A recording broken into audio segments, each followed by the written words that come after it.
Corona काल में लगातार अस्पताल की मनमानी के मामले सामने आ रहे हैं। अस्पताल वालों का मन करे तो वो इलाज करते हैं, वरना नहीं। ऐसा ही एक मामला गाजियाबाद के राजनगर स्थित मेडिविन हॉस्पिटल से सामने आया है, जहां अभिषेक त्यागी नाम के व्यक्ति की पत्नी स्वाति प्रेग्नेंट थी।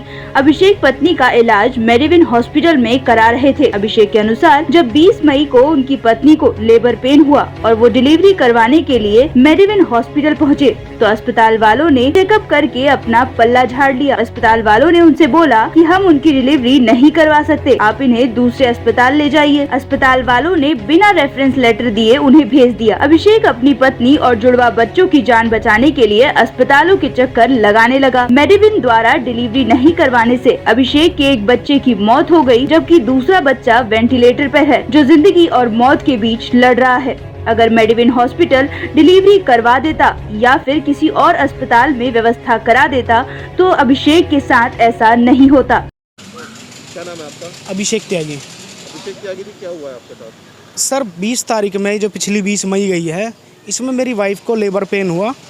ट्विंस बेबी थे। पिछले 6-7 महीने से इस अस्पताल में मेडिविन में जो पीछे है मेरे, यहाँ इनका इलाज चल रहा था। कोई दिक्कत नहीं आ रही थी। 6-7 महीने इलाज चलता रहा। इन्होंने अल्ट्रासाउंड भी कराए, एक्सरेज भी कराए, जो भी इनकी डिमांड थी वो हमने करी। अब 6-7 महीने बाद इलाज चलने के बाद जब मेरी वाइफ को पेन हुआ, मैं यहाँ लेके आया हूँ और टाइम से पहले लेके आया हूँ। इन लोगों ने तुरंत जो है आधे घंटे उन्हें अंदर रखा, उसके बाद हाथ खड़े कर दिए कि इन्हें जहाँ मर्जी हो वहाँ ले जाओ, हम इनका इलाज नहीं कर सकते।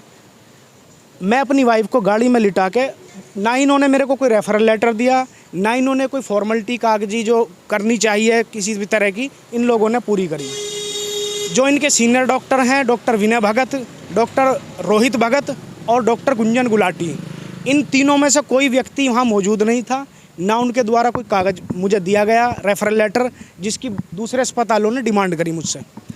रेफरल लेटर ना होने की वजह से किसी अस्पताल ने हमारे जो मेरी वाइफ है उसको एडमिट नहीं करा, जिस कारण से हमारे एक बच्चे की मौके पे ही मौत हो गई बिना इलाज की ना होने की वजह से, जबकि दोनों बच्चे अल्ट्रासाउंड में भी सुरक्षित थे और जीवित थे। एक बच्चा भाई साहब अभी भी वेंटिलेटर पे है, आईसीयू में विवेक विहार में एडमिट है दिल्ली में, और मेरी वाइफ अभी भी उसकी हालत भी नॉर्मल नहीं है। अगर मैं 15 मिनट तक एमएमजी हॉस्पिटल ना पहुँचता तो मेरे वाइफ भी और दोनों बच्चे ख़त्म हो जाते। उसकी जिम्मेदारी इन लोगों की बनती है। इन्होंने लापरवाही करी, अपने कर्तव्य का पालन नहीं करा। जो डॉक्टर का एक धर्म होता है, इन्होंने डॉक्टर छोड़ो इंसानियत का धर्म भी नहीं निभाया। मरीज इनके यहाँ कर्राता रहा, आधे घंटे इन्होंने रखा, उसके बावजूद इन्होंने उसको एडमिट नहीं किया।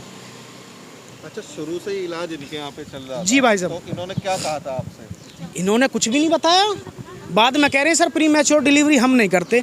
अरे अगर आप प्री मैच्योर डिलीवरी नहीं करते तो इस चीज़ को लिख दो बाहर के हम प्री मैच्योर डिलीवरी नहीं करेंगे। आप पेशेंट को बुलाते हो, उसे ट्रीट करते हो, गुमराह करते हो, उसके बाद कहते हो जी अब कहीं और चले जाओ मरने के लिए।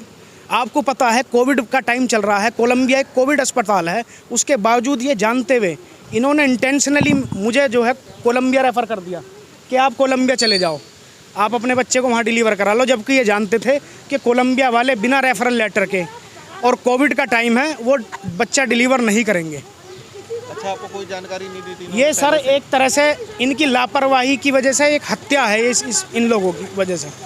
इसे मैं गैर इरादतन हत्या ही मानता हूँ। और गैर इरादतन भी क्या है, जब ये लोग जान रहे हैं कि डिलीवरी होनी है तो इरादा है भाई डिलीवरी करनी चाहिए। तो उन्होंने पहले से नहीं बताया था आपको ये सब बातें? कुछ नहीं बताया सर। इन्होंने बोला नॉर्मल डिलीवरी होगी, हमारे यहाँ होगी। मैंने बोला अगर ऑपरेशन होगा तो क्या करोगे? इन्होंने बोला ऑपरेशन होगा तो वो भी हमारे यहाँ होगा। अंदर सब चीज़ें लिखी हुई हैं कि हमारे यहाँ सब सुविधाएं हैं। अब ये कह रहे हैं हमारे पास कोई सुविधा नहीं है। अगर नहीं है तो ऐसे अस्पतालों को बंद हो जाना चाहिए। दुर्भाग्य है, लालत है इनकी डॉक्टरी पे, जो ये लोग अपने को डॉक्टर बताते हैं। अब आपने इनके खिलाफ शिकायत करी है? इनके खिलाफ इन्होंने मेरे से बोला कि हम आप शिकायत मत करो, हम लोग कुछ फैसला कर लेंगे बैठ के, कुछ आपकी मदद कर देंगे। अब आज इन्होंने भाई साहब बुला के जो है इनके जो डॉक्टर विनय भगत हैं, रोहित भगत के पिताजी, उन्होंने बुला के सीधे कह दी बाहर निकलो, हमें कोई फैसला नहीं करना। और यहाँ पुलिस बुलाई है, हम पे हो सकता है कोई फर्जी मामला भी ये बना दें भविष्य में। ये पैसे वाले लोग हैं, हम लोग इतने आर्थिक रूप से मजबूत नहीं हैं। मेरे जो ससुराल वाले हैं वो गरीब लोग हैं बेचारे, किसान खेती वाले आदमी हैं, उनकी कोई आर्थिक मदद करने को तैयार नहीं है। वे कर्जे ले लेके मदद कर रहे हैं अपनी बच्चे की।